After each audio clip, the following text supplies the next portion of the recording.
We may know it, but we don't want to break it up because we're scared. We don't want to rock the boat. Yeah. No, the boat needs to be rocked. It does. Being bold and being brave has taken me to so many places. I am not that person who waits for someone to open a door for me.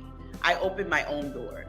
I love these people. I love people who don't wait. We are supposed to be the light. We are supposed to spread goodness. We are supposed to uplift people. Everybody wants to be number one, but everyone doesn't want to put into action to get there. Today, we're weighing in on Yazmin Ramos's Weigh In. Yazmin Ramos, a powerhouse executive producer with an extensive background in live television production, celebrity event coverage, and digital content creation. Yazmin has worked with some of the industry's most iconic platforms, including BET, The Wendy Williams Show, and Essence Communications. She's also behind the fabric of Black culture's most anticipated and iconic events like AfroPunk and the Essence Festival of Culture. Sought after by major brands like Telfar Global and producing highly popular live events like the VMAs, her work consistently trends, amassing millions of views across social media. Beyond the world of production, Yazmin is an entrepreneur with a heart of gold.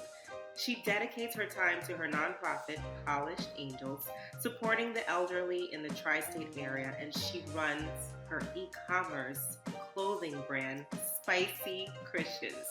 Yazmin is balancing her professional achievements and business ventures, all while being a mom to her son, Zakai. Welcome to the show, Yazmin! No, that was the most amazing introduction. Thank you so much. As you were speaking, I'm like, that is me. Wow, I've done so much. But most importantly, you did your research. And I appreciate a woman that does her research. So thank you. Producer life. You know what it is. You know what it is. I am so honored to be on your show and weighing in. I really appreciate this time. So let's get into it. I'm excited. Let's get into it. I'd like to start with humble beginnings. Okay. So I want to know, where is Yazmin from? Who was Yazmin as a young teen? If you went to college, tell us about your humble beginning. Fantastic question. Yes, absolutely. So let's take it back to how it all started in the Bronx. So I am an Afro-Latina from the Bronx. My parents are Honduran. So I was raised with a big family, a really big, loud, and loving family. So I've always been surrounded by love, which I think that's why I do have a heart of gold. My father was always known for having a beautiful heart. So I really feel like between my father and my mother, they definitely instilled that quality in me.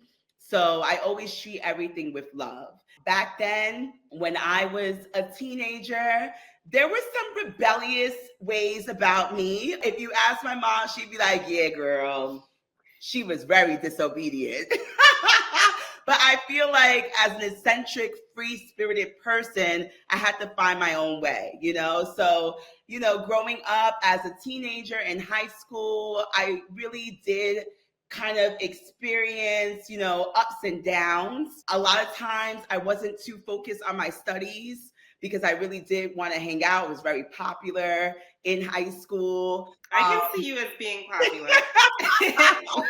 Which high school did you go to? I went to Fashion Industries High School, which is so funny because actually fashion happens to be around the corner from the Wendy Williams studio. So where Wendy Williams films, it happens to be right around the corner. So it was like a full circle moment for me to be working there, but we'll get to that. But yeah, we'll get to that. I went to Fashion Industries High School. And in fact, that was not the high school of my choice. God bless my mom, because she knew that I was a creative from the minute I was born. My mom is also creative. She's an artist. So I do feel like I kind of got that gift from her.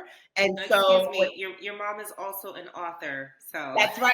An author. She's an author too. So my mom is multi-talented, but she raised me to just really tap into my creative. My mom was a strong believer in me being a creative, and she was very kind of like proud of how well I was able to utilize my imagination and really bring a lot of things in my imagination to fruition. So she was the reason why I went to Fashion Industries High School, because to be honest with you, being the popular girl, I wanted to go to the schools that my friends were going to, which was like Evander High School, Dodge, and a few other schools that I kind of felt like was more of a better fit for me, but my mom felt differently.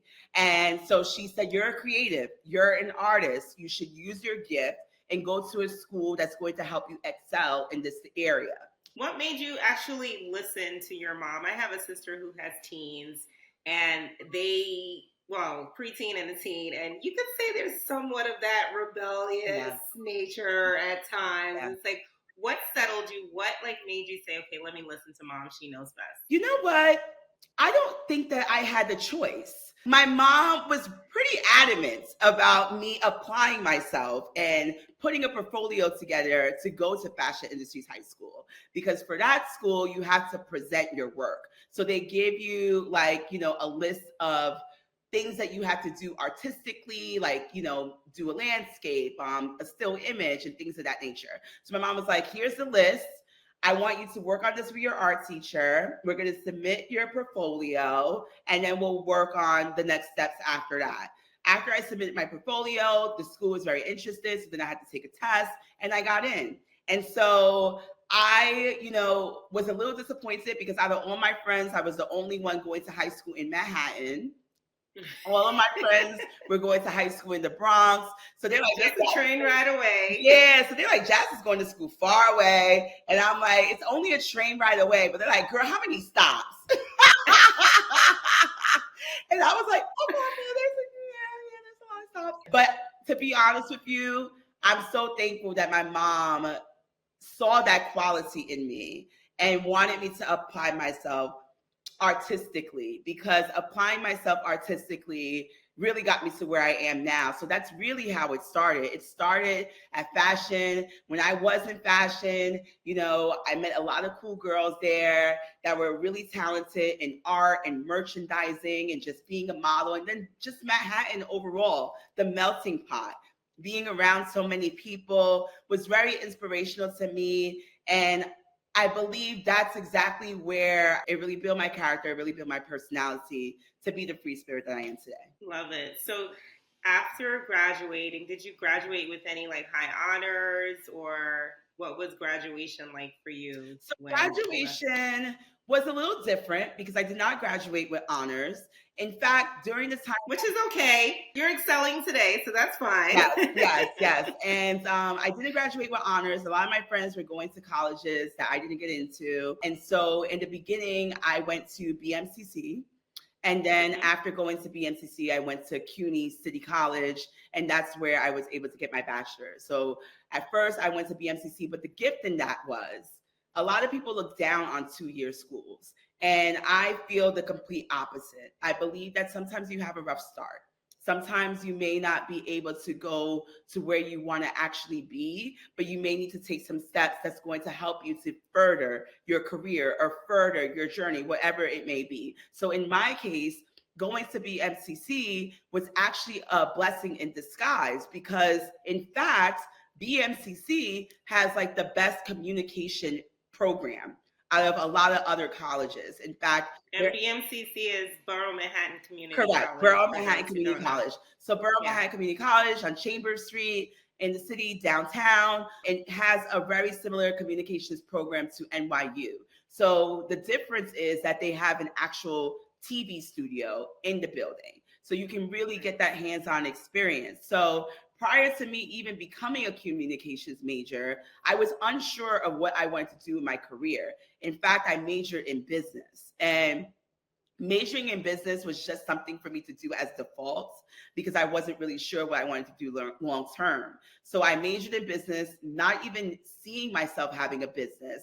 Although now I'm an entrepreneur, that was not the vision for my life. I never, ever expected to be an entrepreneur, because quite frankly, I was unsure of what kind of business I would run.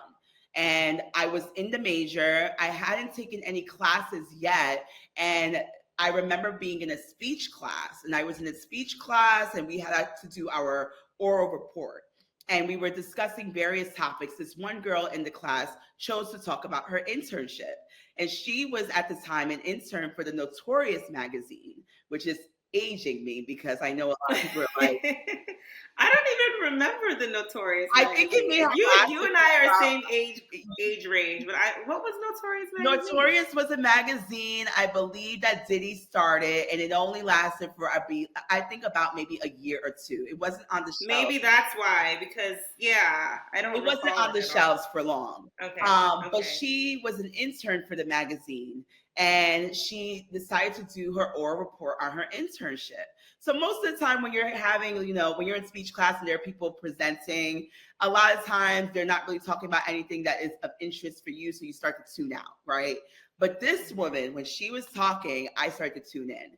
And I tuned in because she was talking with so much passion about her internship. And what she had said towards the end of the conversation was that because she enjoyed the internship so much, she had a curiosity in TV and film. And so therefore, she decided to major in communications.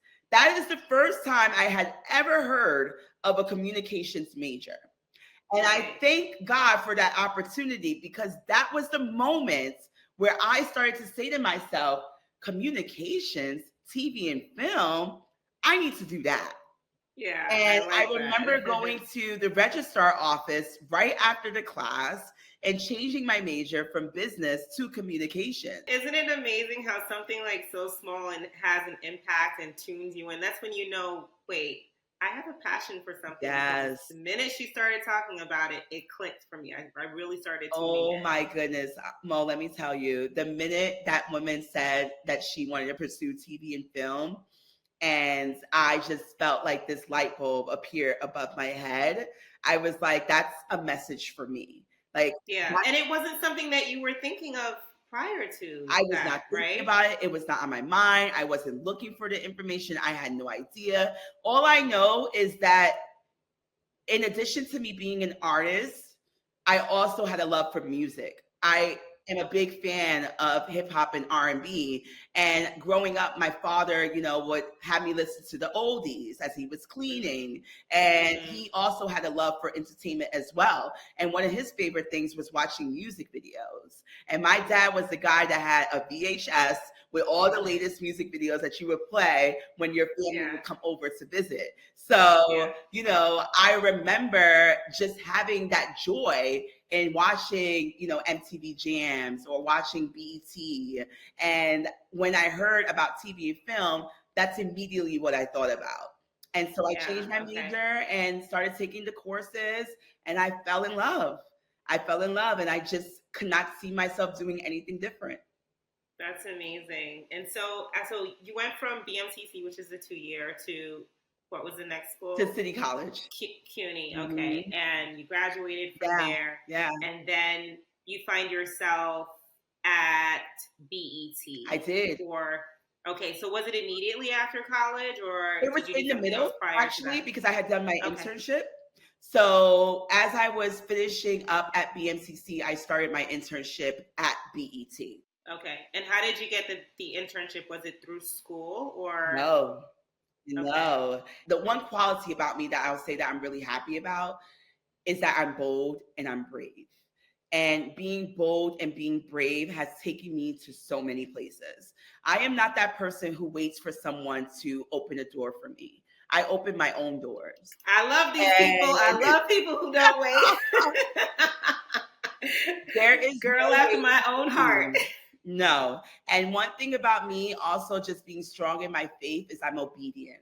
So whenever I hear God's voice telling me to do something, I don't question it. I do it. And everyone that I interview, we know I always tease and say, I'm going to turn this into a Christian podcast because we're always talking about faith, the intersection of faith in our lives, and how listening to God and being obedient is so crucial to knowing what steps you need to take throughout this life. So kudos to you for doing that. So crucial. So when it was time for me to get an internship, I went back to the basics and was like, well, an internship essentially is a place where you get your foot in the door so that you can get hired. So I'm not trying to intern at any places that I don't want to be.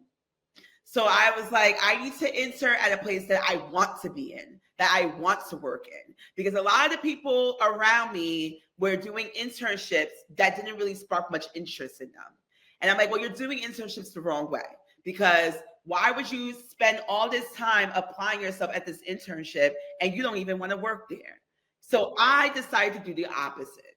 And I started brainstorming, where do I want to work? And when I started to think about it, the first thing that popped up was 106 in Park. Yes, of course. 106 in Park was on and popping. It was young, it was fresh, it was music videos. Yes. It was popping. And I loved 106 in Park. And I loved BET. Was it 106 in Park with Cree and, oh my God, AJ? Okay. Or was it Bow Wow and, I don't know who the host was with Bow Wow. So it was AJ and Free. I came way before Bow Wow. Before. So AJ and Free. Yeah, so it was AJ and Free still. Because this was in 2006, I want to say. Or 2005, around that. I think it was like 2005. It could have been. About 2005, yes. 2005. And so it was Free and AJ. And I remember just applying for tickets to go to the show. So I said, let me start there. I have always wanted to be a guest in the audience. And so I told a friend of mine I was applying for tickets and I was hoping that they would get back to me with a confirmation for me to go to the show. So that's where I started. Got my confirmation and was like, wonderful. Now I get to be in the studio. At that point, I had already been familiar with the studio and like the equipment. And so I was applying what I was learning in school to me being a guest in the audience. And so I was connecting the dots, like learning, okay, a Fresnel light. There goes the Fresnel light right there. You know, the jib, there goes the jib right there. You know, the 3 cameras and all of those things. I was just like in awe. Like I was literally just like, wow, just not even really paying attention to the actual show, but paying attention to what was going on behind the scenes. And in addition to paying attention to the equipment and how it was being used, I was just thrilled to be in a space with so many Black people. And there were so many people of color that were working in various positions like PA, producer, AP, etc. And so I was like, yeah, I felt it in my heart. This is where I need to be. So at the end of the show, I asked the audience coordinator, how do I apply for an internship? And he said, oh, go across the street. That's where our office is. Ask the receptionist to give you an internship packet. And I said, okay. Went across the street, got my internship packet, looked and see, boom, boom, boom. They want me to do this. They want 3 references. I got this. Like immediately the next day, started reaching out to people that I know, asking for my referral letters. And I think I was done with my packet within 24 hours. And I turned it in. And maybe about a month later, I got a call from the internship coordinator letting me know that I got the job and I was hired. And I was so excited. I remember screaming on the bus when I got the news. And and I started and became the star intern at BET. I work with Carlos King, who is my mentor to this day. Carlos King is a big producer and has his own production company, Kingdom Reign. And he also has done shows like Love and Marriage in Huntsville, etc. And so working with Carlos at BET, he was a PA at the time. Carlos actually had a big vision for his life. And he's exactly where he always wanted to be. And when I was his intern, he gravitated to me because he really loved my work ethic and also my ambition. I mean, you're a go-getter. Like, it's plain and clear. Yeah. You said you became a star intern. What were some of the things that made you a star intern? Like, name 5 things that represented as a star intern. Number 1, the first one there and the last one to leave, because I felt like I needed to be there at the top of the morning, because then that would make me be the only person in the office as an intern. And so if anything was needed early in the morning, I would be that intern that they would be able to depend on, because all the other interns were coming in at 10. So I got in at 9. And there were some days when I got in at 8:30, just to kind of set me apart from the rest. And then leaving at like around 6:30, 7 o'clock, because I wanted to make sure that while all the interns were gone at 5, again, if there was something that was needed, I would be the person that they'd be able to rely on. So that's number 1. Number 2, I never took a lunch break. I would grab my food and all the other interns would have lunch together.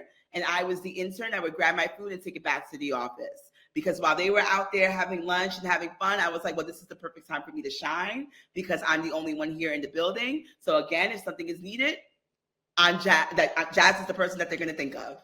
So that's number 2. Number 3, also just networking. I was the intern that you just pretty much was not just keeping to myself. The people that I would speak to the most were the people that worked in the building. So I made sure that everyone knew who I was, because I felt like a lot of times when you're an intern, you're in the background, nobody knows you. They're asking you to do like menial things and things like that. And you're just like, why am I here? So I just kind of felt like I wanted to be that intern, again, that was talking to a lot of people. So that way, when this internship is over, I can potentially network with someone who can lead me to another big internship. So networking was key for number 3. Number 4 was just also letting it be known that I wanted to also do interviews. So there was an opportunity for me to interview Trey Songz, because there was no one else around to do this interview. And Trey Songz, I came to the studio and he needed someone to interview him. So this was the first interview I had done with a celebrity as an intern. Nice. And I interviewed Trey Songz. So just communicating, letting people know what I want. And, I was able to get that opportunity. Did you interview him on camera, or was this for It was off camera. Article? It was off camera. It was for the show that I was working on, which was the Black Carpet. So I interviewed him behind the scenes and was able to do that. And then last, just my personality, just making sure that I was in a good mood all the time and just happy to be there. And yeah, I think those were the major keys that made me the star intern. Those are great, great tips and very representative of a star intern. I love that you are such a go-getter and you knew. So what I can really say is that there's hope for the rebellious teenager, because you did the 360. There is hope. You did the 360 and got it all the way together. Mm-hmm. Okay, so you're the star intern at BET. What's next? So after BET, what's next? I wanted to get hired because I was still an intern. I wanted to graduate, and I just really wanted to apply myself with getting a job in my career. Because at that point, after I interned at BET, I just started interning at other places. I interned at VH1. I interned at MTV. I even interned at Hot 97 with Miss Info and Angie Martinez. And I interned with Angie for about a month or 2. And it's so funny because interning with Angie also allowed me to stand out from the crowd once again, because Angie at the time was not really, she was on air, so she didn't really associate with the interns as much. So we had someone else that we had to speak with. And so I felt like it was really hard to get Angie to know who I was. So I was just like, you know what? How can I get in her space so she knows who I am? And one thing she would request from the interns were research packets. So whenever she had a guest she would have to interview, she would ask for a research packet that was pretty much like a summary of who the celeb is. So that way she would have it prior to her interview. And I remember me one day saying, well, this is the way I kind of get through to her, because she needs something from us. How can I present myself in this packet other than just copy and pasting from Wikipedia or anything that we would find on the internet? And so what I would do was start with an intro. So I would give her all the information of what she needed for the guest, but at the top would be an intro where I would say, hi, Angie, I'm Yazmin. I really enjoy being your intern. Today is such a great day, such an exciting time to be interviewing so-and-so. I hope you have a really good interview. Below, you will see a lot of fun facts about this person. And I remember she came out of the door, like she like walked out her door and was like, "Who's Yazmin?" And she was holding the packet in her hands. And she was like, "Who's Yazmin?" And I was like, "It's me." She was like, "I love this. I like that you're doing this." And I was like, "Oh, thank you. I just want to find a way to just say hello to you." You know who I am. So, great move. Yeah, so that's move. what happened after BET, was just all these internships. And then my parents were like, "Girl, you need a job." And I was like, but I have a question. How did all of the different internships compare to each other? So you went to BET, MTV, you did a radio show, Angie Martinez's show. How did they all compare? Like, what was great about them? What was different or challenging? They were all my favorite internship out of all of them was definitely BET, because BET was more of a hands-on experience. As I mentioned, I got to interview Trey Songz. Like, that opportunity at that time for an intern was like impossible. Also, I want to point out, it was like not a paid internship. Like, we didn't have paid internships back then. So because it was unpaid, it's like I'm working for free. And I think that's really important to say, because even though I was doing all these internships, I wasn't getting any compensation for them, but in terms completely different now. That is now, because now not allowed. Paid, But in terms of challenges, yes, BET was one of my favorites. After BET, MTV and VH1, they weren't really that hands-on, where I was able to do a lot, hands-on work in terms of like being in the studio or doing interviews. I did a lot of logging back then, which now they have programs for transcribing. But yeah, they were all very different, but they all taught me a different skill that I was able to use long-term once I got hired. So I'm very grateful for each one of them, because I believe that they all taught me something different. Did you always go in with the intention of standing out as an intern? That was always the intention, because when you're an intern, it's competition. Everybody wants to get the job. Everybody wants to be number one, but everyone doesn't want to put into action to get there. And being able to stand out, not only did I want to be number one, but I actually wanted to work. And so I was willing to work and apply myself and put into action to back it up. And the employees there recognize that, real recognizes real. You know what I mean? Yeah. So if you are at that space as an intern and you are applying yourself to your best potential, people are going to notice.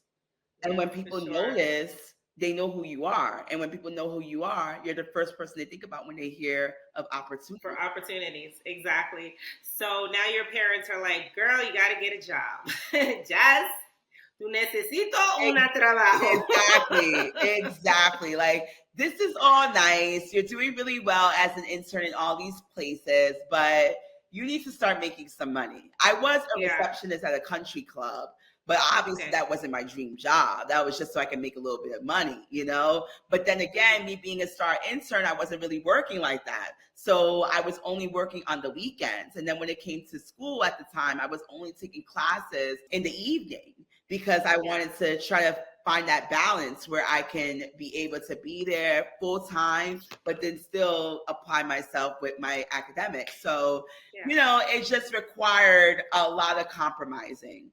And after that reality check with my parents about me getting a job, I started to feel discouraged, because I had, at that point, I didn't have any leads, and I was feeling like, well, where is this going? I felt in my spirit that this is what I meant to do, and this is where I deserve to be. But I wasn't really seeing any results of it, because I was applying but wasn't getting much callbacks. So I started to feel like, all right, well, maybe I need to look into something else. And around the time that I started to feel like I need to look into something else is around the time that Carlos King called me and kept his word, because as an intern, he said to me, "Jazz, I'm not going to be working here for long. I'm moving on to work with Oprah. And when I work for Oprah, I want you to take my job." And I'm like, okay. And this was like week 2 of me being an intern at BET. And I'm like, wow, this guy really trusts me to take his job? Like, I'm like, can I really do his job? And is he really serious? And he was serious. He got the opportunity to work with Oprah. And he was ready to leave BT and move on. And he called me and said, Jazz, I'm leaving and I want you to have my job. And it happened for me. And he said, come in. The team already knows you. And come in and meet with Candida. That was the producer of the show at the time that I was working for, which is called The Black Carpet once again. And he said, come and meet with Candida. She'll do an interview with you. But everyone already knows who you are. So it's guaranteed you're going to get this job. And I was like, okay. I met with Candida. We had a great interview. A few weeks later, she calls me. I'm on the bus with my mom, leaving from the Galleria Mall. I'm super excited. I see her name on my call ID. So I'm like, oh my God, time for the good news. But I'm not going to even believe what happened. She calls me. I answer. And then she's like, hey, so I just wanted to let you know, thank you so much for stopping by for an interview. But I'm actually going to give the position to someone else. So I just wanted to call you to let you know that. Good luck with your job search.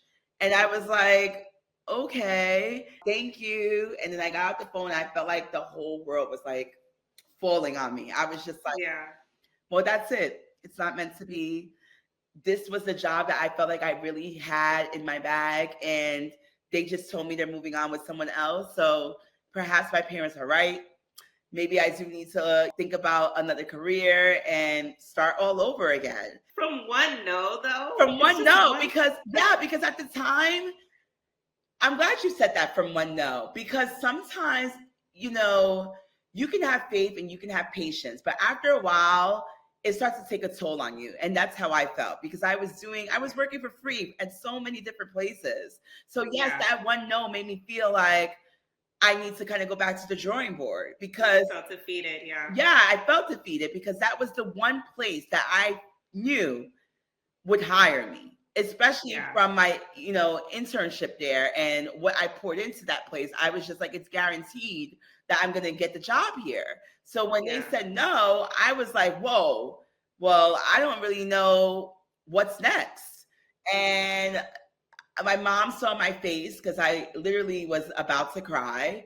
And she was just like, Jazz, don't worry about it. Don't sweat it. Keep going. You're going to find that job. It's going to come to you. And I was like, okay. So then I started to feel encouraged again. She's like, you're going to find a job. You're great at what you do. There's going to be a company that's going to want you. And I'm like, okay. And then, girl, you're not going to even believe this. I get off the bus. Candida calls me again. Like, I'm like, Candida called the wrong person. That's exactly what happened. I know that's what you were going to tell me. That's why I was smiling before. I'm like, she called the wrong person. He calls it can't be Jazz. He calls me back and she's like, hey, is this Jazz? I'm like, yes, Candida. You just called me and told me I didn't get the job. So did you say that? I was like, I'm not sure what you're about to say, but I'm dealing with the emotions of me not getting the job. And she was so apologetic. She goes, oh my God, Yazmin, I'm so sorry. I had such a crazy day. I was just dialing numbers, not even paying attention. And I didn't even realize that it was you that I was calling. You got the job. I want you. And I was like, oh my God. Jazz, you made my whole face turn red from laughing. I was like, are you serious? Because I don't really want you to be playing with my emotions like this. And she was like, I'm so sorry. Yes, we want you. And I was like, oh my God, thank you. I love this team. I love this show. I can't wait to work here. I'm so excited. And boom, that's how it happened. And what was your title? PA, production assistant. You were production assistant. What were you making at that time? Ooh, what was I making at that time? Such a good question, because it's so funny. I saw this reel recently of people talking about what they made when they first started. Mm-hmm. I was making about $500 a week. Okay. Yeah. So, bad. So that was like $2,000 a month. Yeah. Were any taxes coming out of that, or was this flat? That was after taxes. Okay. Yeah, I was making $500 a week. About $500 a week. Mm-hmm. Not too bad. Yeah, I was getting paid every weekly. So I was getting paid $500 a week. Yep. And how much of your life did you give to BET? So you were there for... I worked there for about 3 years before our show got canceled and we're in the recession in 2009. Well, 2008, Okay. really. Yeah. Okay. So you were there around the age of 22. You Yes. decide mom is like, you coming home too late. You're like, you gotta leave. Yes. And you find a job by speaking to somebody, a coworker at Yes. BE. I mean, Takara not a job, I'm Jones. sorry, an Shout apartment out to in Takara Harlem. Jones from America's Next Top Model. Because Wait, no, before that, oh, you well, said prior that to you that, had okay, music. research. That's right. Before that was a coworker at BET. Yeah. Yes, my coworker at BET was renting out a room. Yeah, and And the that was landlord my had to give first it to, apartment. yeah, then your landlord had to give it to a family member, Yes. and then you spoke to Takara. And then Takara, shortly after that, I think I stayed in that space for about a year. And then a year later, Takara was moving to LA and gave me her apartment. And that was my first one bedroom, or more like a junior one bedroom apartment. What's a junior one A bedroom? junior one bedroom apartment, I don't even think it exists anymore. But they call it junior one bedroom when you don't share the open space. So the open space apartments are considered a studio because there's no sections. Okay. So that's a studio. But if there's a section, like there was a wall separating the living room and the kitchen. So once you pass through by that wall, there was like a room, and it was a bedroom. And because it was a separate bedroom from the kitchen and living room, it's called a junior one bedroom. So it must be really small in order for them to call it a junior one bedroom. Very small. Got it. I didn't know if it was sunny, raining, snowing. I had no idea what the weather was because my apartment was pitch black at all times. If I didn't have the lights on. If I didn't have the lights on, I had no light. There was no window of like a peak of sunlight. There was none of that. Because the one window in that apartment, there was only one window, faced another building. So yeah, I didn't know what was going on in the world. That you still incorporate today from your experience at BET? So some of the lessons that I incorporate to this day from my experience at BET was my skill with interviewing. I really developed my skills and my strengths in interviewing at BET. My nickname was Red Carpet Ramos. And they call me Red Carpet Ramos because I did all the red carpets. And I transitioned from being the star intern to being Red Carpet Ramos. And at that time, a lot of people didn't want to be out in the carpets because the carpet could be a tedious task. You're out there for a long time before you meet the A-listers, So I was the only person within our team that had the passion to be at every red carpet. It didn't matter if it was an A-list, a B-list, a C-list. It did not matter to me. I just wanted to be in the space. And so what I was able to develop there was just learning the skills about having a conversation with a talent on the carpet and making it impactful in a short amount of time. Because you don't have that much time with the celeb on the carpet, especially if they're an A-lister. So I learned that skill to be quick on my feet. Yeah. I'm really quick on my feet. Like, you don't like this question?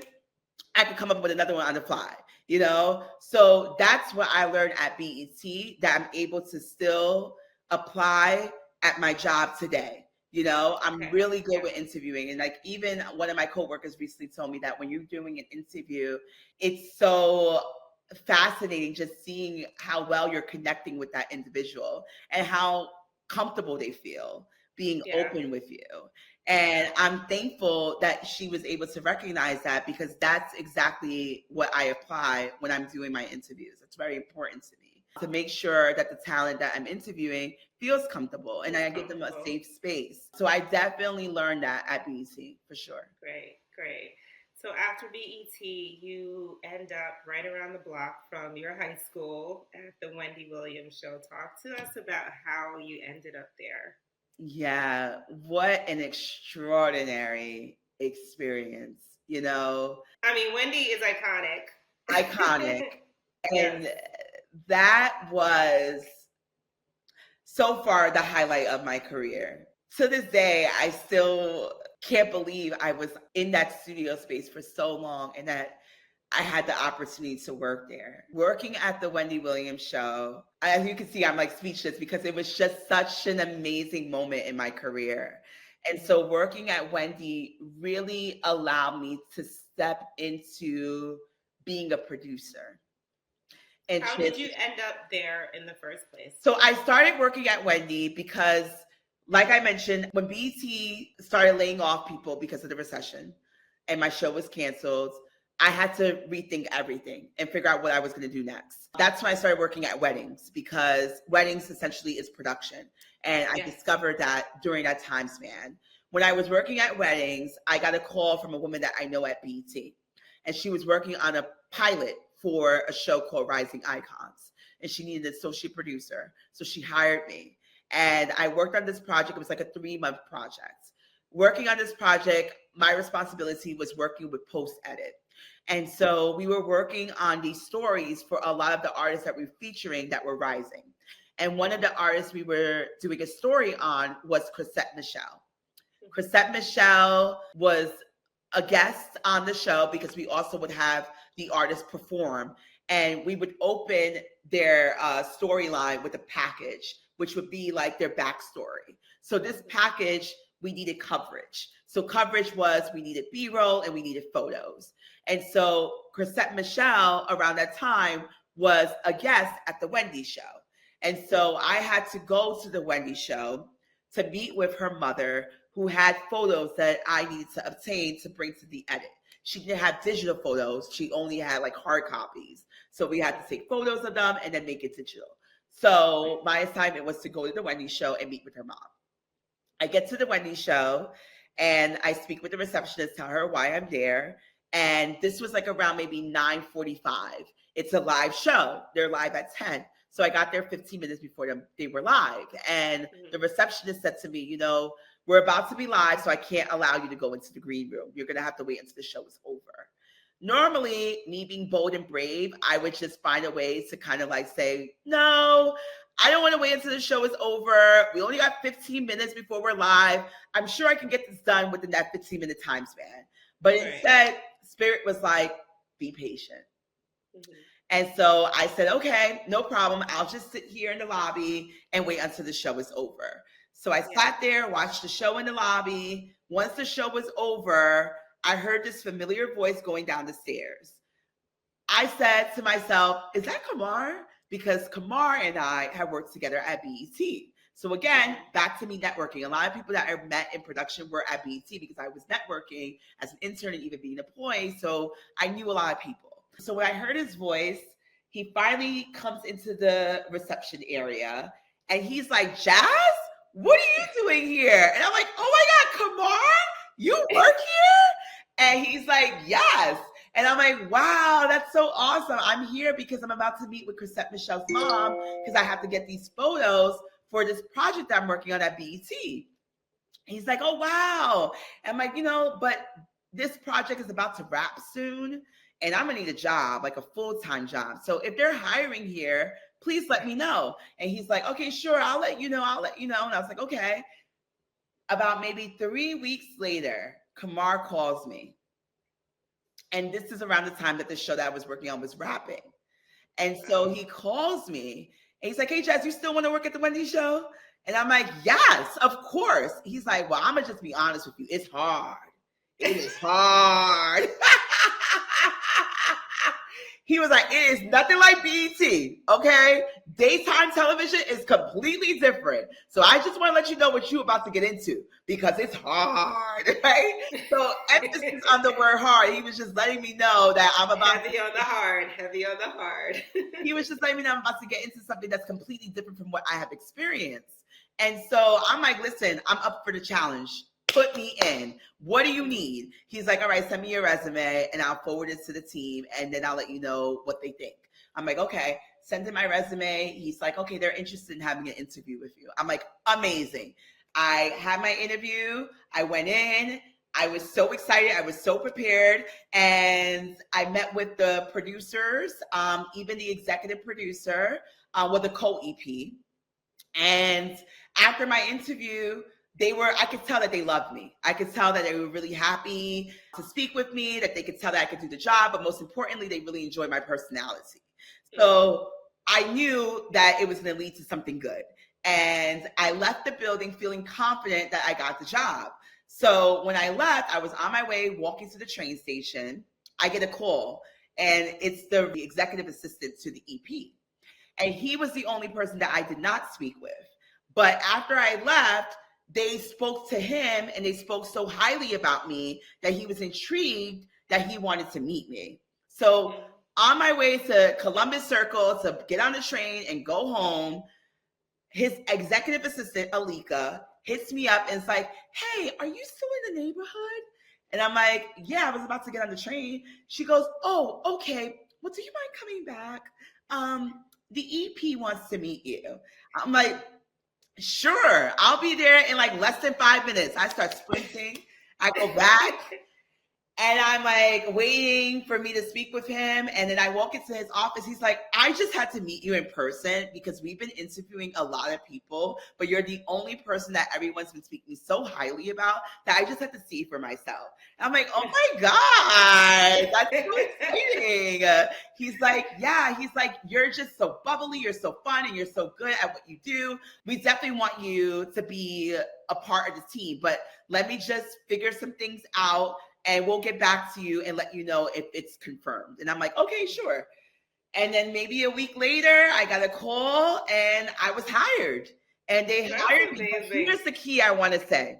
At the time, I had already excelled and made my way up from PA, which is the entry-level position in production, to associate producer. So my title at the time was AP. So every job that I was getting at that time was an AP position. Yeah. When I got hired at the Wendy Show, the position that was available was PA, which means that I had to take a step down and go back to the basics, which was being a production assistant. And I could have said, no, I'm an AP and I only want a job that is AP related. But me having faith in myself and having faith in God, I was able to go up the ladder at BET in a short time span that I felt confident in myself that I would be able to do that all over again. And so although the position that was available was PA, I saw the bigger picture, which was me working temporarily as a PA, but then making my way up to AP and then to my ultimate goal, which was producer. And that's exactly what I did. Yeah, and that's excellent that you did not hinder yourself in your thought process and say, oh, no, I'm going from AP to being a PA, but understanding that, one, I was able to do it at a previous company, which was BET, so I can duplicate what I did successfully. And then two, that you're putting yourself in a position to grow and not say, oh, I'm getting a lower title, a title that's below what I currently am, so I can't take this job, and block the blessing of, duplicating what you did and becoming a producer on the Wendy Williams Show, which was such an amazing show. You spent 12 years. 12 years. Of your life. So that's majority of your 30s. Yeah, more than a decade. 12 years of your life at a show, which I don't know if people do that anymore. Stay anywhere. Not as much. Not as I don't much. think so. And in not fact, common. I learned from that because although I worked at Wendy for 12 years and it was an extraordinary experience and I learned so much. Now having that experience, if I was to speak to someone today that's in the same situation that I was in, working at a company for a long amount of time, I would say to them to find another opportunity somewhere else. Mm-hmm. Because why would you say that? The reason why I say this is I do believe that when you are working at a place for 3 or 4 years and you have not seen growth, that means that it is time for you to find growth somewhere else. Yeah. You can stick around and wait, and it may happen there, but your chances of happening it somewhere else are higher. How long did it take you to go from being a PA to becoming a producer on the show? It took some time. I believe it took about maybe 3 years. I would say 3 years. It took about 3 years. 3 years is not that bad. Not terrible. Not terrible, Yeah. but it took longer for me to get to producer. It took me about 2 or 3 years to go from PA to AP.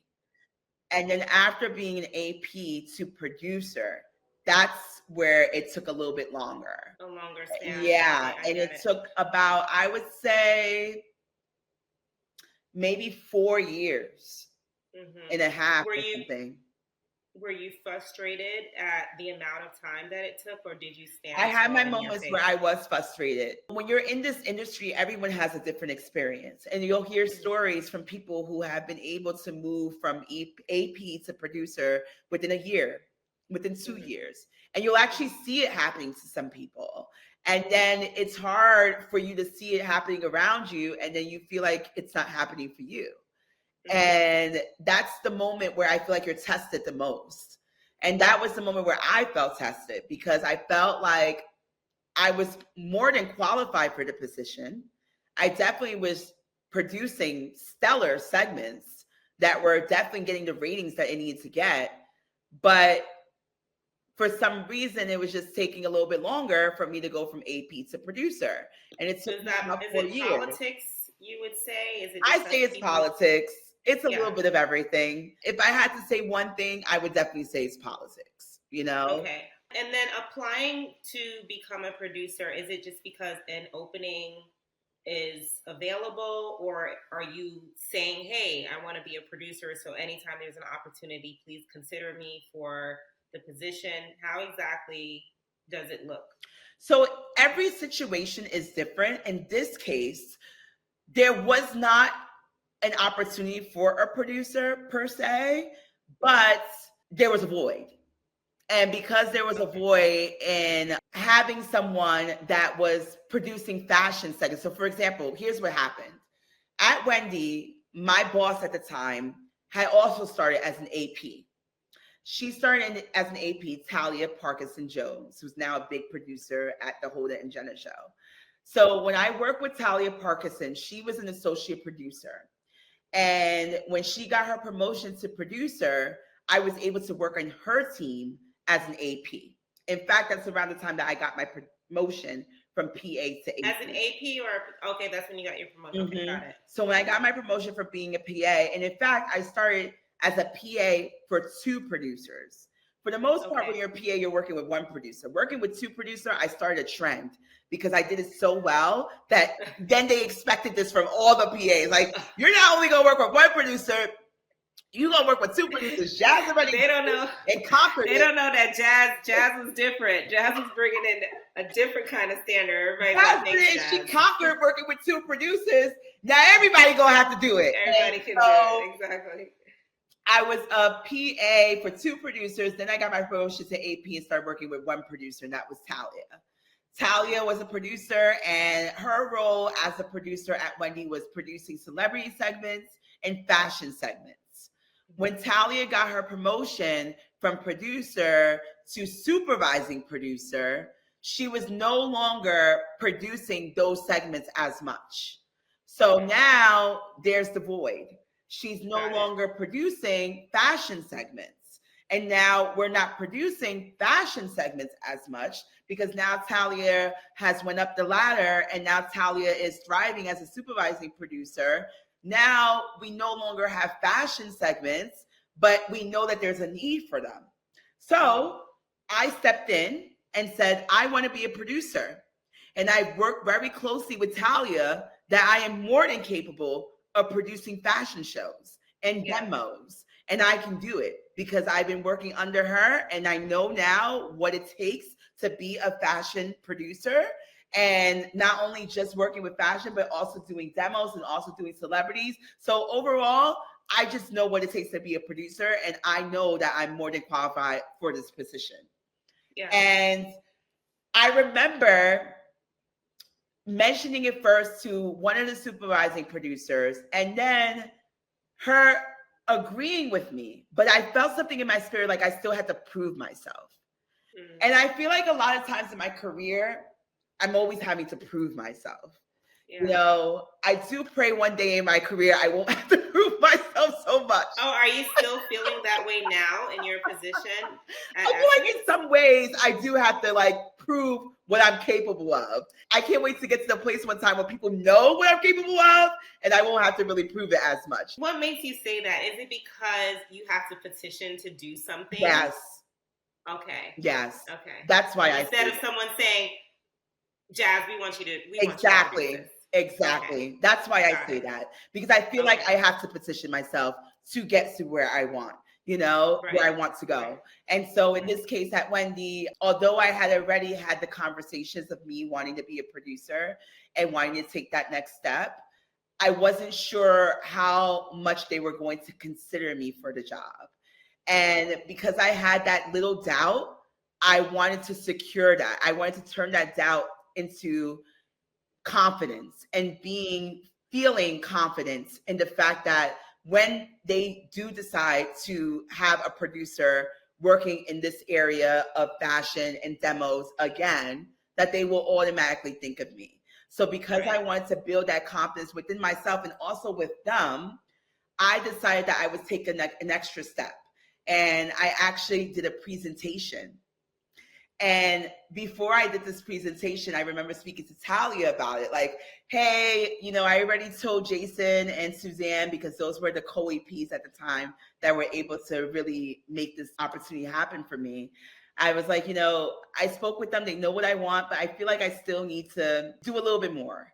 And she's like, well, what are you thinking? I'm like, well, I'm thinking about doing a presentation. She's like, Jazz, you don't need to do a presentation.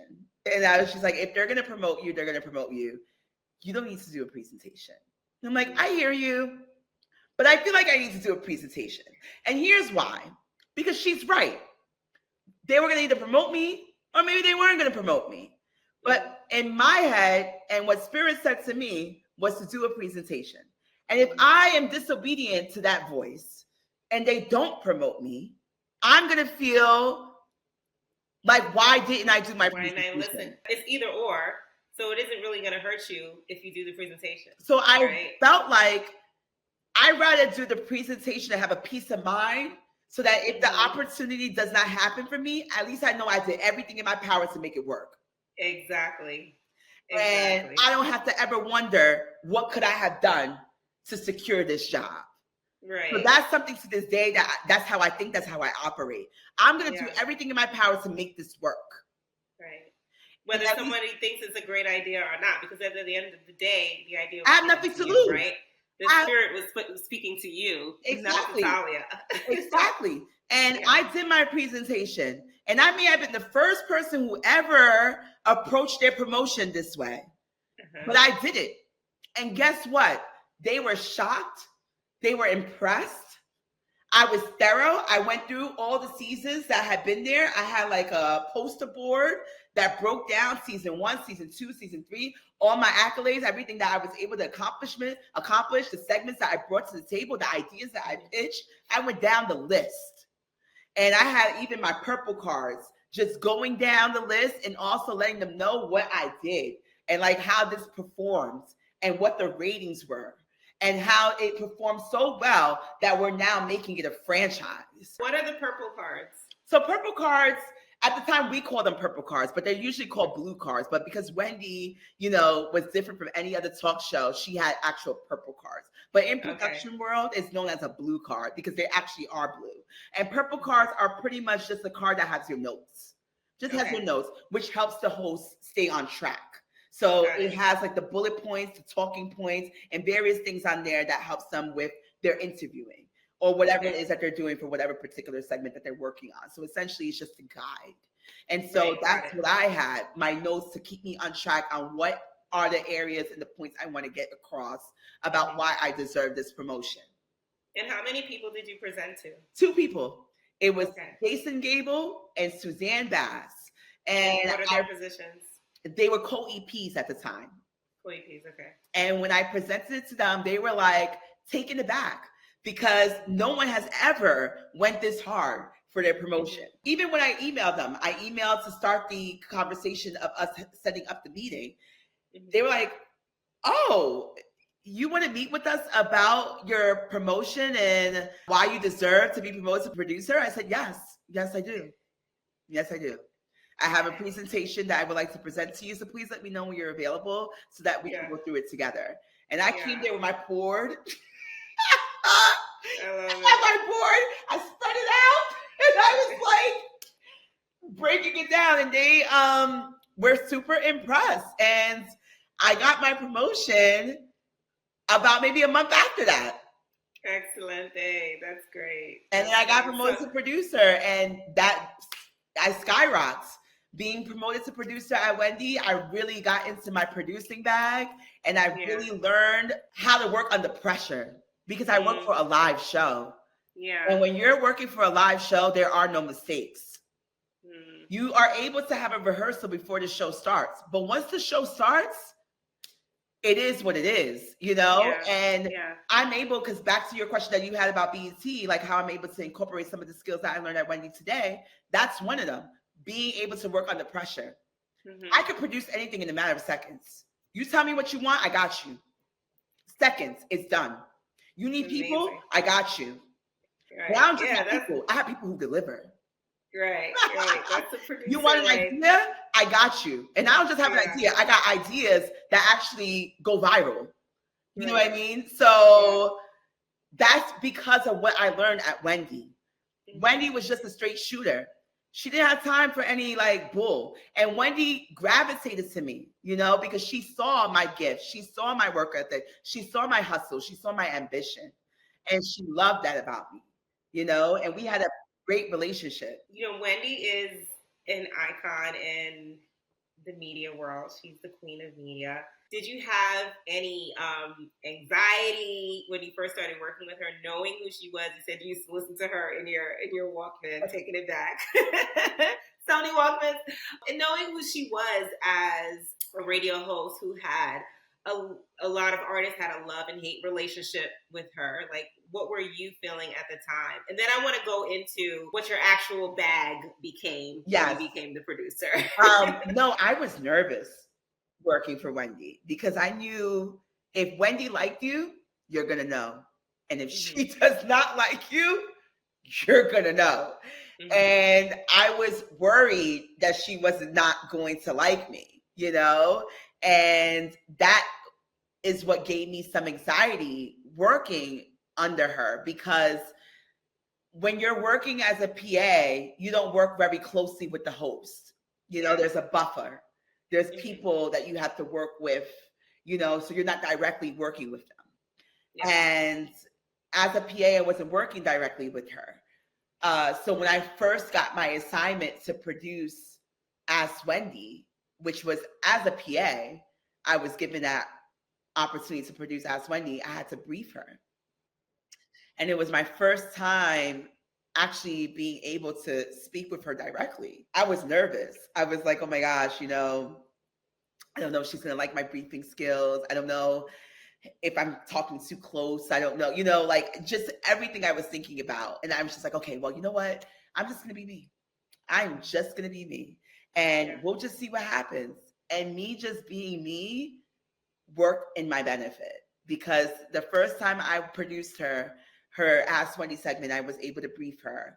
You know, I walked over to her and I was like, hi, I'm Yazmin. I'm new here. I'm a PA, but the producer that usually works on this segment is working on another segment today. So now I'm working on the segment, but don't worry, I got you covered. I got some really juicy questions for you. And she was looking at me like, I'm like, okay, so let's start with the first question. And this is where she was impressed, because I had my questions on the paper for each person, but I memorized them. So I didn't just brief her with their question. I briefed her with their story. And she loved that. She loved that, because a question is so simple. How do I get my man to stop cheating on me? That's just the question. There's no context. Like, all right, your man is cheating. Like what? Like who cares? You know? But I would say to her, so this girl has a man that has been cheating on her for 5 years, and they got 2 kids together, and she's pregnant with the next one, and she already feels like he's cheating on her again, but she's not really sure, so she wants to know, should she stay or should she go?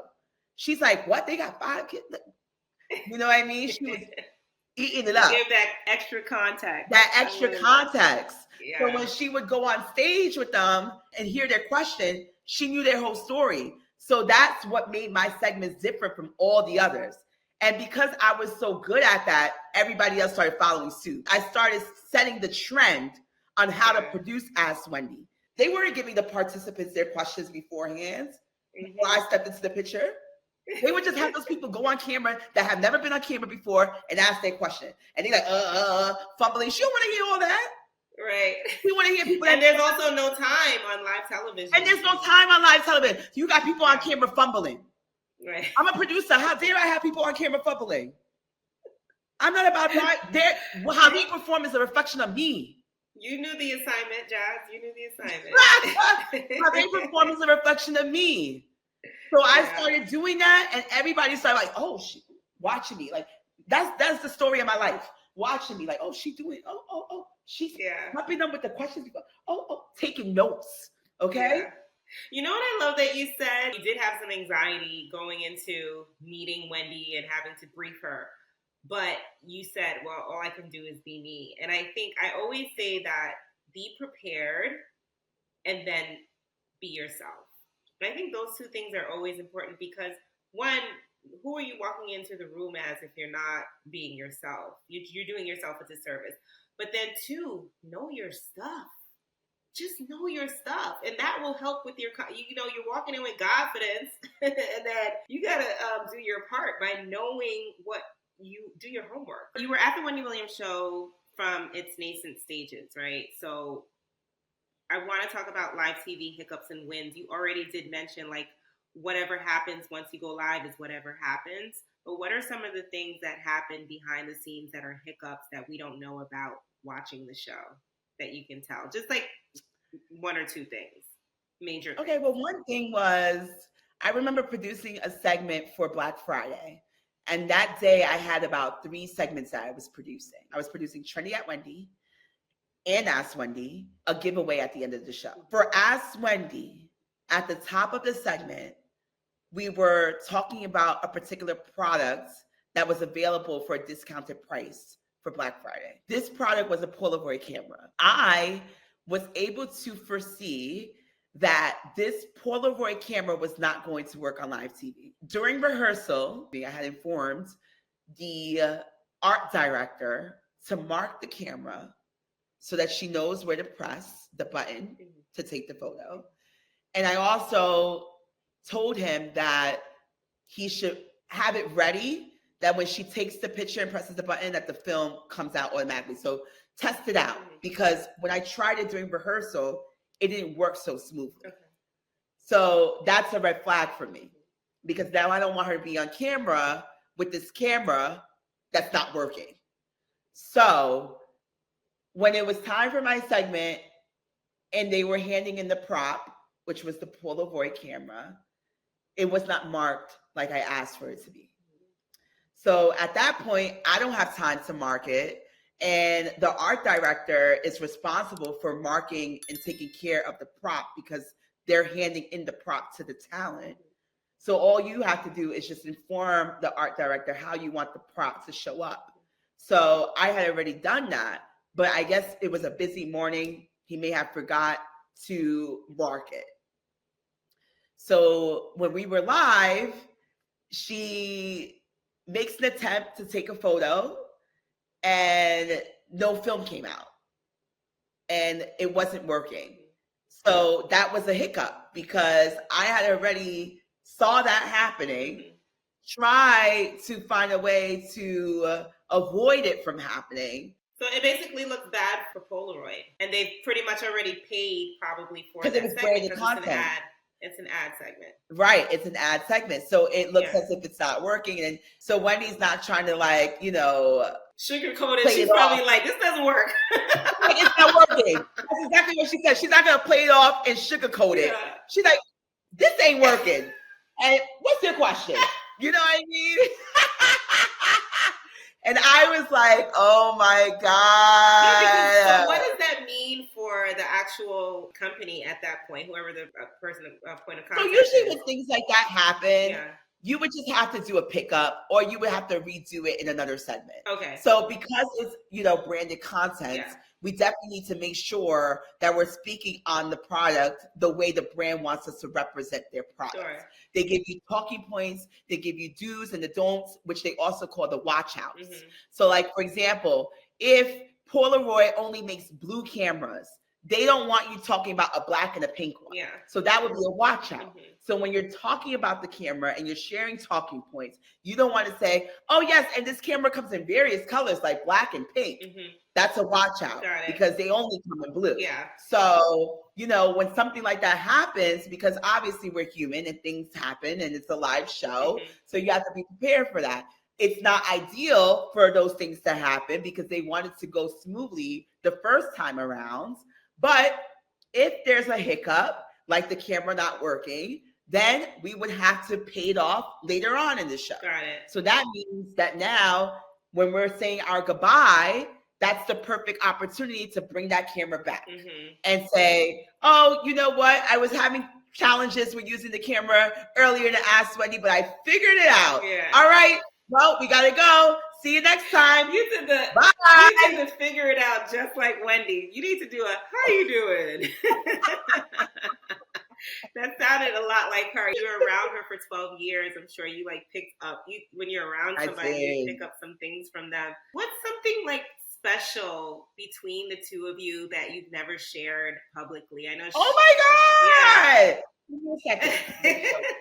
So let me tell you about a special moment that I shared with Wendy that not too many people know about, which is really dear to my heart. So I produced the Mannequin Challenge on the Wendy Show. Okay.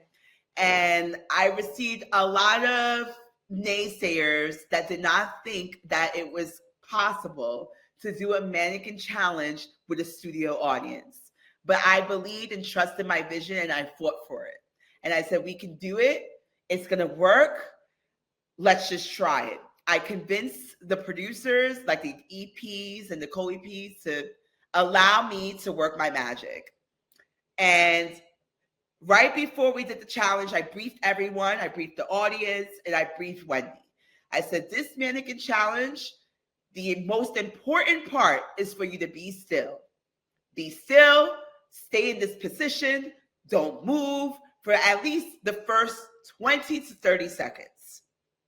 Once the 20 to 30 seconds is up, amp it up and then move around. That's the point of the challenge, is seeing you not do anything and then doing something.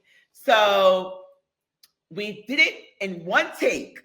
I briefed, and in one take, we successfully did the mannequin challenge. And it was amazing. To this day, one of my favorite segments that I produce. Wendy was so happy that she took time the next day to write a letter for me. She loved writing handwritten letters because she felt that handwritten letters really speaks to who the person is and how they feel about you. It's very sentimental. Very sentimental. Exactly. So the next day, when the show was over, her assistant walked over to me, was like, hey, Jazz, I have something Wendy wants me to give you. And I was like, what? And she's like, oh yeah, Wendy really wants to give you this. And I'm like, okay. And she gives it to me, and it's this. First of all, I love that she wrote it on our pay stub envelope. And it is a handwritten letter from her that says, nice job today, Jazz. Your work made me LOL, Wendy. The most amazing letter or note that I've received. And especially to this day, it means so much to me because it speaks to how she feels about my work and how she felt about me. What makes it even more special is the fact that that moment almost didn't happen. If I would have listened to a lot of the people that said it was impossible, I would not have this in my hand right now. But because I trusted myself, I trusted my gifts, it happened, and she loved it, and took time out to write this one. Love it. How long have you held on to that? It's got to be now over 5 years. You got to date it. So it's like one of those things where they tell you, like, if you ever get compliments or if anyone ever says anything great and you're having a bad day, pull out either your digital folder. I'm going to frame this at one point. I have to frame it. Yeah. Because I mean, look at it. It's like it's so Wendy. The handwriting it's so very Wendy. Yeah, it's like a regular piece of paper. It's an envelope. What our parents would do back in the day when they wanted us to do certain chores, and they had to write it on the envelope and leave it on the refrigerator. It's like, you know, that's beautiful. So you and Wendy have such a special relationship because you were there on the show. How do you feel about how, everything is with her now? I know I didn't see the Lifetime series, but I know it was very sad. I saw that you had an Instagram post where you said she would never want to be seen without her wig.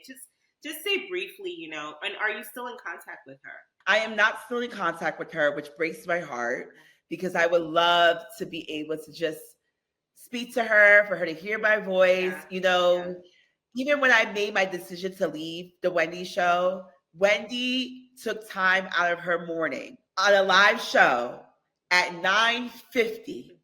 She called me right before she walked through those double doors. And she said, Jazz, I'm about to start the show, but I just heard that you're leaving and I had to make sure that I called you. And I was like, oh my God, like, I can't believe you're calling me 10 minutes before air. She's like, well, this is the time that I have. And I was like, okay. And she's like, well, I'm happy for you. The next place you go to is lucky to have you. And thank you for everything that you've done. I'm going to miss you. It's not going to be the same without you. But I just wanted you to know how special you are to me. That's beautiful. And I was just like, wow, like it just really made me feel so good. So that's the last time I spoke to her. And that was in 2021. And that was in April of 2021 before, around the time that I put in my 2-week notice. And we laughed on that phone call. And, it was just a special moment that I was able to share with her. And knowing that this wasn't something that she did for everyone, but she did it with me because we had a special connection that I think a lot of people on the show didn't quite understand. I mean, there were moments where I was even shocked that we had this connection, and it just speaks to who I am, and she just saw my light and my spirit, and I'm just real as it comes, there's no like, fake love with me. If I love you, I love you. And if I don't, you're going to know. Right. I guess that's very much like Wendy, So now, I haven't spoken to her in a while. Seeing the documentary broke my heart, crushed me, because I didn't want to see her like that. And I'm really disappointed that the world saw her this way. And, all I'm doing right now is just praying for her and just cherishing all the special memories that I was able to have with her. And there were so many. And that's why I wrote that love post, because I am so thankful that I was able to not only be a part of an iconic show, but I also was able to build this bond with a legend. What would you say to her now if you had an opportunity to speak to her? If I had the opportunity to speak to Wendy right now, I would just be like, hey girl, how you doing? And, I miss you. I love you. I wish you were back on air.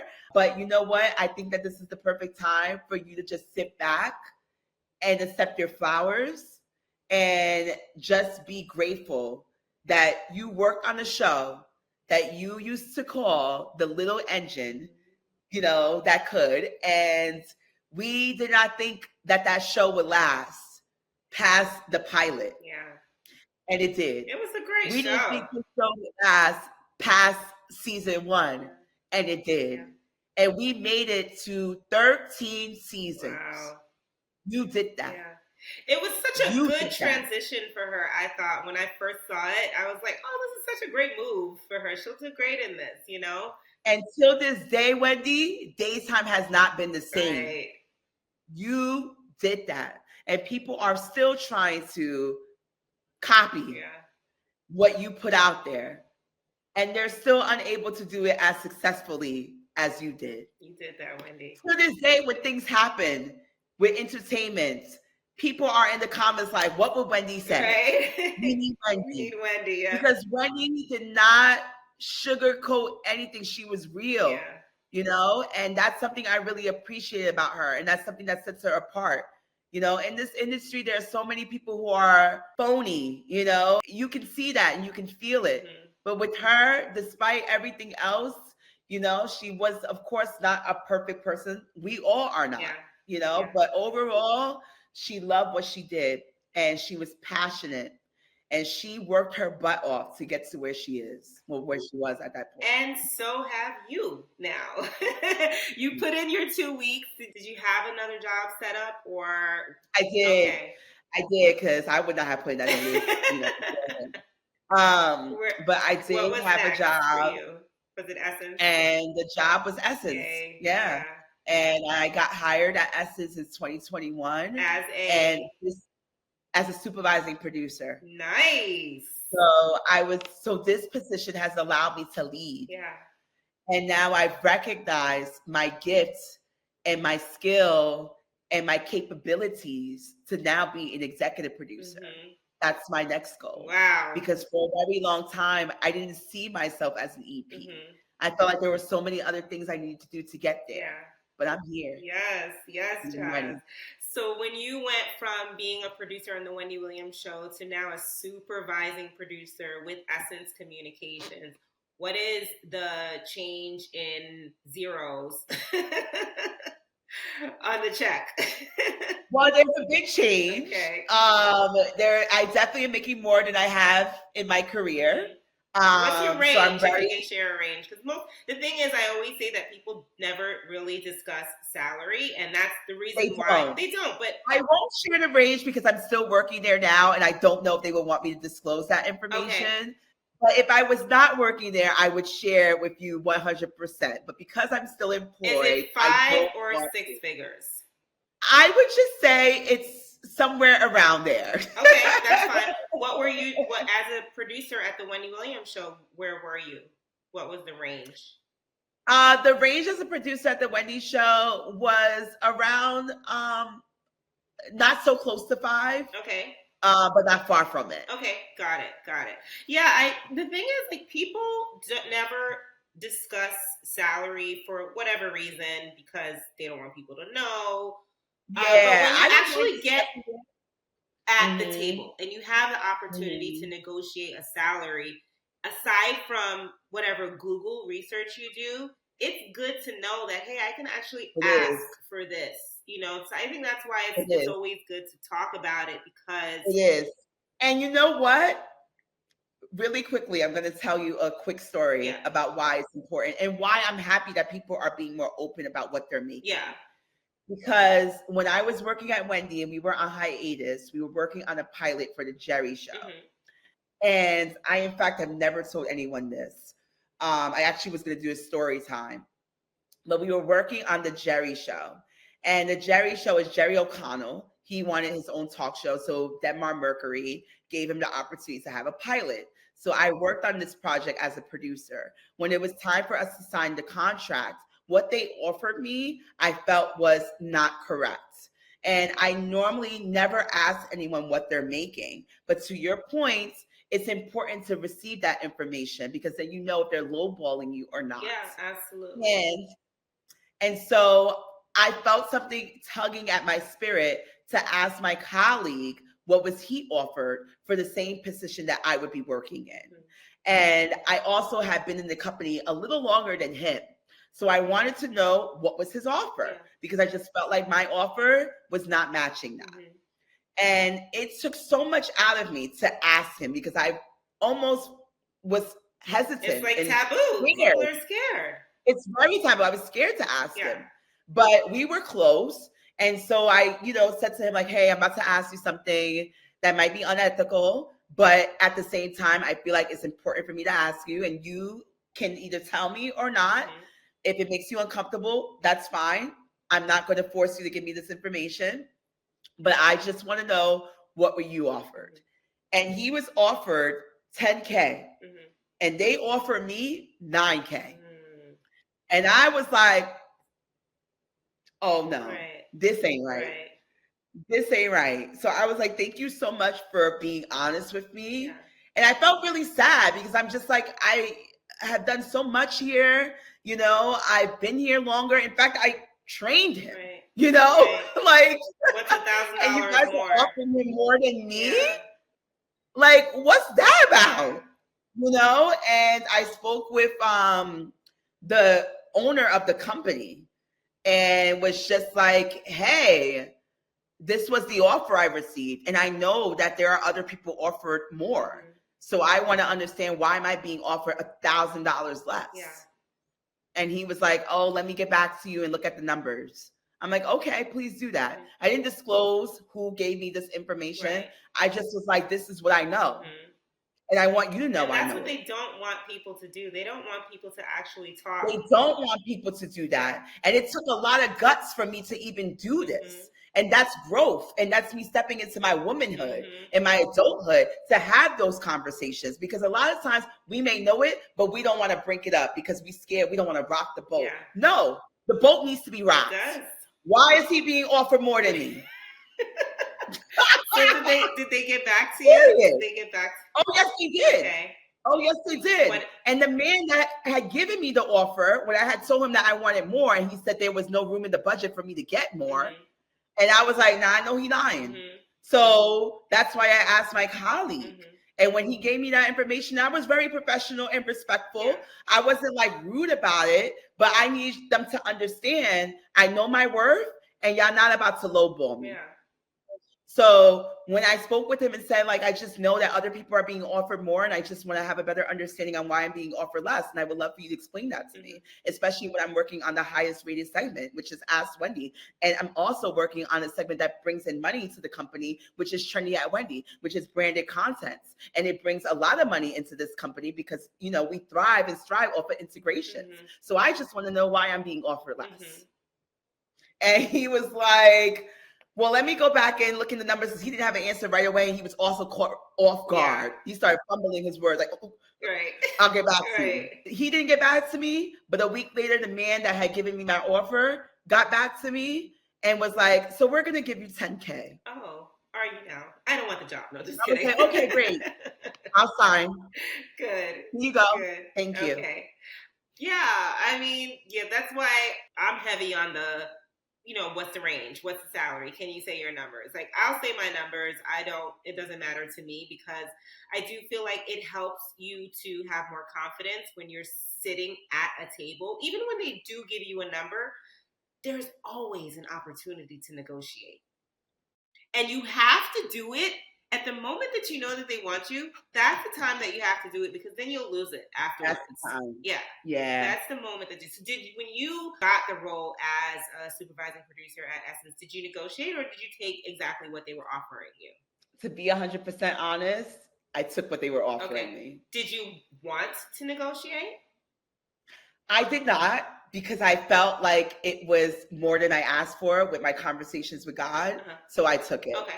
Got it. You lean on faith a lot. I love that. I lean on faith as well. I do. So I didn't negotiate because I felt like my conversations with God was asking for way less. And I was ready. I was even willing to take a scaled down position again, like I did in the beginning. Okay. I was willing to take another role, wasn't close to the position that I was currently in. So when I was offered something more than that, I was like, wow, God, you're really working your magic for me. And like, you really see more for me, because I was thinking small and God was thinking big. As he always does. At this time, you're already an Emmy nominated producer. I am. And that was from The Wendy Show. Which season? That is season 6. Season 6. What now has been the biggest budget project you've ever worked on? Yeah, I would say the biggest budget project I worked on is definitely Essence Festival of Culture. Yeah. I have never worked on a project to that magnitude. Yeah. Essence Fest is huge. Yeah, it is. The biggest event I've ever worked in my entire life. Yeah. And now I'm going on working on my third Essence Fest. Yes. And when I did my first Essence Fest, I was like, whoa. There are so many moving parts that I wasn't even prepared mentally for all of the different things and responsibilities that I would have in the beginning. How did you manage? Did you have a team, or did you just I managed because I had a team. I also had just given birth. And so when I went to festival for the first time, I went with my 2-month-old son and my mom to watch him while I was in work mode. And, you know, I was prepared, but still not fully prepared for everything that goes into Essence Fest. First of all, the convention center is the biggest building I've ever been in my entire life. I thought the Javits Center was huge. It ain't got nothing on that convention center in NOLA. It ain't got nothing on that convention center. They fill up the space. I mean, festival is such an amazing and extraordinary and uplifting and a beautiful event for people of color, just people in general. And the amount of work that goes into it and what people are able to receive from it is just such an extraordinary and amazing experience that I feel like I'm so grateful and honored that I get to work in this space. Because for a very long time, I actually just wanted to attend the event. I was just about to say. So producer tips that I have learned over the years, I will give you 3. Number 1, make sure you do your research. Research is extremely important. You want to know about the person that you're going to be interviewing, or even the location that you may be filming at. You just want to make sure that you are well aware of everything that you can possibly know about that individual or the location. So when you do extensive research, it does work in your benefit. And people are a lot of times shocked by what you may know. So research is definitely number 1. Number 2, confidence. Confidence is key. A lot of people say you can fake it till you make it, but sometimes when you're faking it, people can read that energy. So if you're confident in what you're doing and you believe in what you're producing, other people are going to be able to see that. And that's pretty much going to help with the outcome and the execution. So definitely confidence.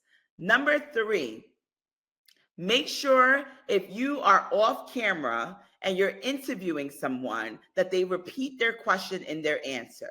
It's really, really important that when you're in post and you're reviewing your material, and if you're doing an interview off camera and you're asking a particular question, your audience is not going to know the question. And yes, you can put up a question card, but that's very much so, I think maybe like an early 2000 thing. Nowadays, people are not using question cards as much. So it's more impactful if you have your talent repeat the question in their answer. This way, your audience knows exactly what they're talking about and what the context is. And it's also good for you because you may forget what you asked them or whatever it may be. So it's really good for them to repeat the question in their answer. Yeah, those are great. Research and confidence kind of go hand in hand because it helps you to be confident if you're prepared. Your Emmy win, your Oscar win, and perhaps you might have the EGOT. You never know. Never know. So let's get into these rapid fire questions, Jazz. It's been such an amazing conversation. You can only say 1-word answers. Okay. Ready? Yes. Mommy life or work life? Mommy life. Jazz, Yaz, or Yazmin? Jazz. Favorite production tool or apps to use? My favorite production tool is Frame. Frame.io. Yeah, Frame for the win. I love Frame too. Dream job. My dream job is being an executive producer for a big company or running my own production and being a paid influencer. In 5 years, I will have... In 5 years, I will have a house. I will have a car. I will be married. I will have another child. And I will finally be comfortable and happy in the position I'm in career-wise, meaning that I'm happy now in the position I'm in. However, I will be even more happy knowing that I worked hard to get to the level where I'm producing my own content that I'm getting paid for. Most inspirational book you've read?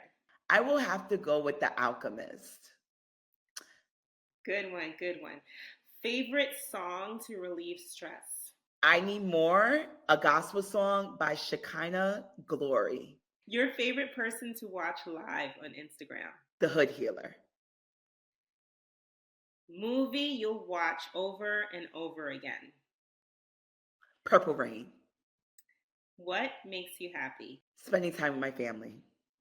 And for the final question, the podcast is called Weighing In on the Way In. What would you say is the ultimate way in? The ultimate way in, believing in yourself, trusting yourself, and trusting your intuition and having discernment.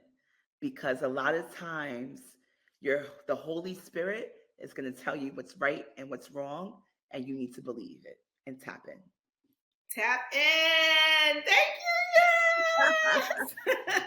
This is so great. Wait, you said jazz? You said jazz. I should have said jazz. Thank you so much. We finished. Yes.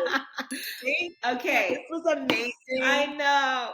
Remember, each day you awake is a new chance to pursue your passions. The path may be rocky and you will be challenged, but keep that same persistent energy and be a light in this world because it needs you. I'm Maureen Aladdin. See you in the next pod.